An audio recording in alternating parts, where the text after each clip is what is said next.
I have a friend who always tells me politics is like wrestling, like WWE. It's arranged, fake combat. They'll stop short of any compromise because they'd rather hold out for an absolute win they'll never get than actually compromise and make an issue go away. Look, I'm center right. My political beliefs are honestly somebody who's not on the right would probably think I'm in that weird space where anybody to a liberal, I'm like a conservative or far right or something. And then to actual far right people, I'm like a rhino, cuck, lib, moderate, social. They'll literally call me a social justice warrior, which is crazy to me. But just because I'm kind of like center right on social issues, I'm not some like theocratic culture warrior extremist or whatever. And so what will often happen, oh, I just totally lost my train of thought. But as somebody who's center right, you see the both sides, and you figure out pretty quickly who's representative and who's not. And there's always going to be people tweeting something or blabbering about something. It doesn't mean it's real life. It doesn't mean there's any actual constituency behind what they're saying. It's just some people on the internet saying something, and you can't really let it get to you. Yeah, we get that all the time. I've just tweeted out because it's funny. We live in a time when you can self ID your biological sex, but if you try to self ID your political orientation, then all of a sudden everyone is trying to label you something. And you really can't escape that. It's kind of maddening. Yeah, it is because people will constantly. I stopped describing myself as a conservative honestly 3 or 4 years ago at this point because I'm not socially conservative. I'm fiscally, politically, legally, in some senses, conservative, I guess. But people will still constantly call me a conservative that don't like me, and I'm like, not really. Or they'll say you masquerade as a conservative, and I'm like, do I though? Because I call myself a classical liberal, center right, libertarian, but that's a gross word with so much baggage. Oh, wow. Um, That's interesting.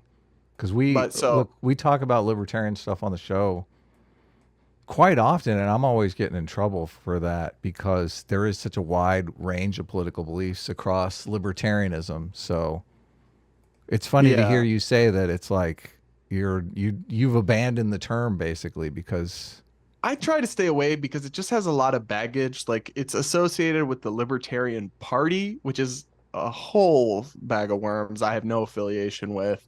It's a hot mess. It's always been a hot mess. I mean, they have Libertarian Party accounts that tweet insane stuff all the time. only New And Hampshire, right? they're the worst, but not certainly not only them. No, Oh, really? There's there's war? a yeah, oh yeah, but I don't know. There's no one worse, but there's plenty of other offenders in that category. Yeah. So and it's just a lot of people conflate libertarianism with anarchism, which I'm definitely not. So it's hard because you kind of have to label yourself sometimes to Mm-hmm. frame a discussion or to pitch yourself or to categorize yourself, present yourself to audiences. But at the same time, what the hell do some of these labels even mean anymore? What does the word conservative actually mean in 2023 when it can be used to describe people as ideologically disparate as Tucker Carlson and Rand Paul, right? When it can be Mhm. used to describe Donald Trump and Tom Cotton, and then also describe, just all sorts of people from across the spectrum. What is it? There's people who are conservative who are hawks. There are people who are conservative who are doves. There are people who are conservatives who are free marketeer capitalists. There's people who are conservatives who are big government populists who want Bernie Sanders style conservative flavored economics. It's like it doesn't mean a whole lot to me anymore. And so I avoid those labels because I think they've been diluted and have lost a lot of their meaning over time. Titch, you want to get in on that? I know you're Well, I'm thinking the curious. same thing I'm thinking, so you might as Why well. I don't know. I don't think I was. If Really? you, is there something Okay. specific you want to add? Well, I mean, I have a very specific view of what conservatism is, and I've tried to narrow that down. So Mhm. I feel like I think the term is useful, and other people are misusing the label. But go ahead. What do you got to say? No, well, I mean, I mean, we've said this. I don't think libertarians are conservative, and I think that's where a Yes. lot of the confusion comes from. I think libertarians are kind of like their own thing, and they just kind of get shutted into the right because the right for many years in America has been, anti-federal spending, so kind of unlikely allies. Because normally, I think, we were looking at like, especially with the populace right now. I mean, the conservatives are totally fine using government power to do all sorts of things and enact all sorts of social policies. Yeah, I've been a big critic of the populist Nat Con right, in part because I guess the reason I would say libertarians have traditionally been at home on the right is because what was the right dedicated to conserving? Well, the traditional American principles, our Constitution, which were founded in large part along classically liberal lines Hmm. philosophically. So there's always been a libertarian element to what the conservatives in America have sought to conserve, whereas in some place like Europe, to be a conservative doesn't mean anything remotely libertarian, right? It's just a different brand of big government Right. approach to things. I think that's why that connotation has stuck around over the years.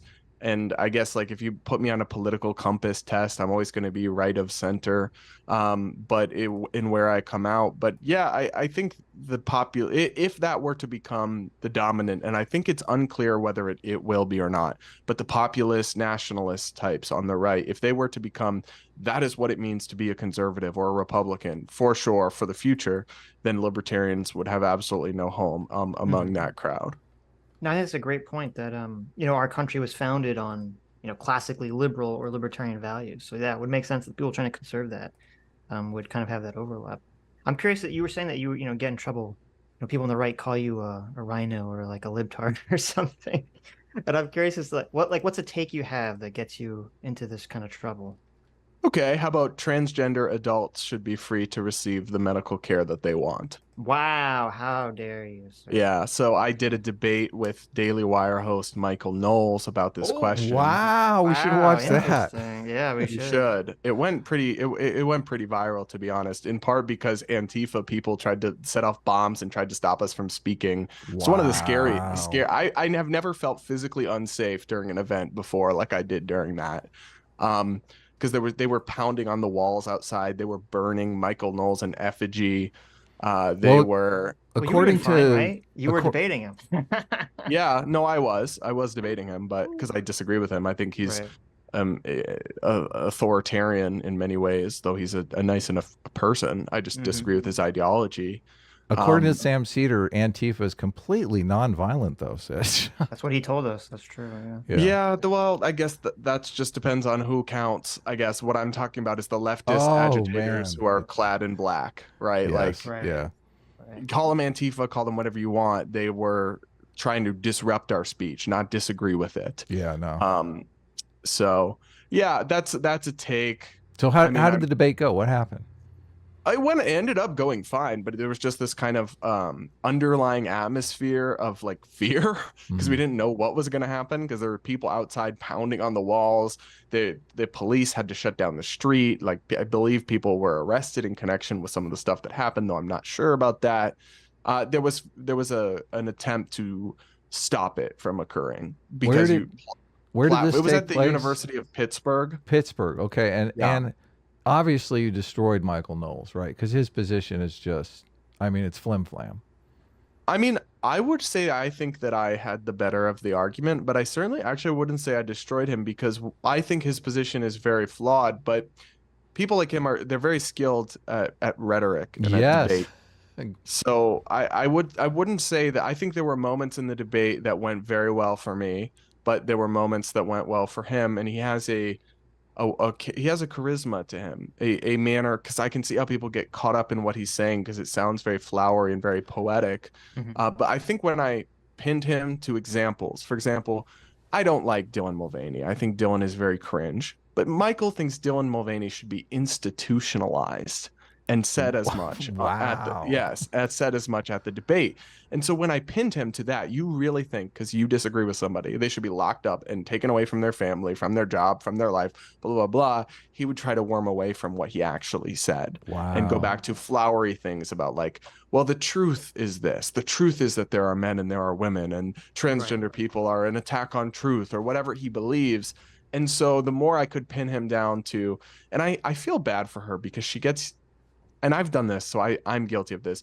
Blair White gets used as an example a lot, but like a trans woman who is fully transitioned, I'm like, you really want to force them to use the men's room? And he's like, yes. And I'm like, so all your same arguments that you make about you're gonna confuse kids, you're gonna cause potential violence. All the same things are true for that position.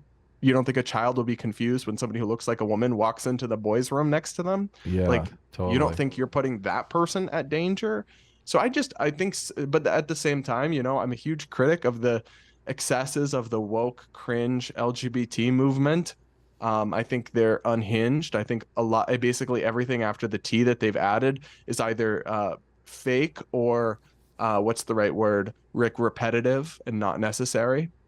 Hmm. And I think they're doing a lot of damage with the kind of baggage they're attaching to, because I think most Americans until very, very recently, um, there was maybe we'd kind of reached a balance point where most people were on board with gay acceptance, gay marriage, and but yet they didn't think there were 1,000 genders, and that 6 year olds know their true gender, and that 10, 11, 12 year olds can consent to life altering medical procedures and decisions. So I feel like that's why I actually launched a YouTube show in May, which is part of why my channel's really grown, called Damage Control, kind of reclaiming this topic, right? The LGBT conversation from what I see as woke lunatics on one side, and then really regressive far right reactionaries on the other, the Matt Walshes and Michael Knowleses of the world. Yeah, it's terrible that they just can't cancel each other out, right? They We actually all profit off. So it's actually a vicious cycle wherein they profit off of each other. So I don't know how you guys feel about Dylan Mulvaney. I think Dylan is cringe. But so Dylan Mulvaney has achieved huge status and fame and money from being a prominent trans activist, from meeting with Biden, from pushing for children to be able to transition. And then the reactionaries have profited enormously off trolling Dylan, reacting to Dylan. And that's fine. But then Dylan has been further elevated by the left because the reactionary people on the right hate Dylan so much. That makes the left embrace Dylan even more. And then the more the left embraces Dylan, the more outrage content there is for the right to do. It's this vicious cycle where the far left and the far right feed off of each other. And Hmm. so they're in conflict, but it's sort of like, I have a friend who always tells me politics is like wrestling, like WWE. It's arranged fake combat. And in that sense, it kind of is, in that they are so opposite and they oppose each other so much, yet they would be heartbroken if Dylan Mulvaney stepped away from public life because their click magnet would be gone. Um, I don't necessarily think that it's fake or kayfabe, because I do think that there are people on the far left and on the far right who have radical positions. Like I do think it's not that Michael it's Knowles. fake, but it's that it's like orchestrated in a way. It's like it's a real fight, but they're jousting in a way where they're playing off of each other and they're kind of both in on it. Well, we often bring this up in the context of abortion. Like Michael Knowles wants to make abortion illegal, but in the case, I'm pretty sure in the case of rape and incest as well, which is kind of like an insane position to me. And then people on the far left, you have them meeting in front of Congress and they won't even say, we need to have limitations on abortion for third trimester abortions. If a woman gets depressed and she wants to abort her baby at the ninth month, I think that should be illegal. Like we should step in there. So you have these two super extreme positions that people want, that you can't say arguing over those positions is kayfabe, because I think they legitimately want those positions. I think they do, but what I'm saying is they don't actually want the conflict solved. For example, Oh, okay. immigration. That's an interesting Uh, point. Democrats could have gotten, the Dreamers. I'm pro immigration. I am not like open borders, far extremist or anything, but I'm super pro immigration. Democrats have talked about the Dreamers and how we need to secure status for the Dreamers. And I agree, like I totally support giving status to people who were brought here illegally as young children. They should be allowed to stay in the country. But they actually had the opportunity to achieve that in law when Trump was president. He offered them, you fund my border wall, I'll give you Dreamers. Compromise. If they truly cared about the Dreamers so much like they say, they would have taken that deal. Wait, since when did they care about I wasting a few $1 billion? Look, I don't think They they don't take that deal because they're afraid of Donald Trump getting reelected. Any win like that for Donald Trump will help his reelection campaign. But they also don't take that deal because having DACA as an issue to fundraise off of and rally their base over is more beneficial to them than actually solving the problem and making it go away. And that's what I mean when I say they're cage fighting. Well, they don't. I disagree, but go ahead. Okay. Continue. No. Tell me what you think. Well, just I think they would take the win because it's politically advantageous for them. They can campaign on it. They can say, listen, we got DACA. Look, we got DACA, and they got shit. Jack shit. They couldn't give Trump a win on the wall because that was like what he ran on. And if he got to say, because they want to throw this in Trump's face and say, he said he was going to build a wall and he didn't. Right. And if Trump could build the wall and point to it, then they perceive that as a massive win. But if they really cared so much about ending the legal uncertainty that all these young immigrants are in, they would prioritize that over not letting Republicans get a W. Like, that's what I'm saying. The partisanship element to it is more important than the actual issue. If they could, like, if we lived in a world where they could magically hypnotize Trump and Trump gave them DACA and then didn't get anything in exchange for it, they would jump at taking that deal. They totally would. Yes, but they'll stop short of any compromise because they'd rather hold out for an absolute win they'll never get than actually compromise and make an issue go away. Well, if you were to say that, I mean, me and Adam would both agree, and it sounds like you would agree, that I think most politicians are motivated primarily by winning elections first. That's the most important thing to them. And so, yeah, like, I would agree that the Democrats will prioritize giving Trump a win over anything else, or trying to not give him a win over anything else. But I think our contention is just, I do think that the Democrats do want to pass the Dreamers thing, and they would if they could. They'll just prioritize not giving Trump the victory over that. And, Michael Knowles would pass a complete ban on abortion, like, in a hot minute. Oh, absolutely. I completely think he would. But what I'm saying though is he doesn't want the Democrats to embrace moderate compromise positions. He wants them to either completely cave or keep being crazy so he can monetize their crazy. Yeah, I agree with. Yeah. Yes. Definitely.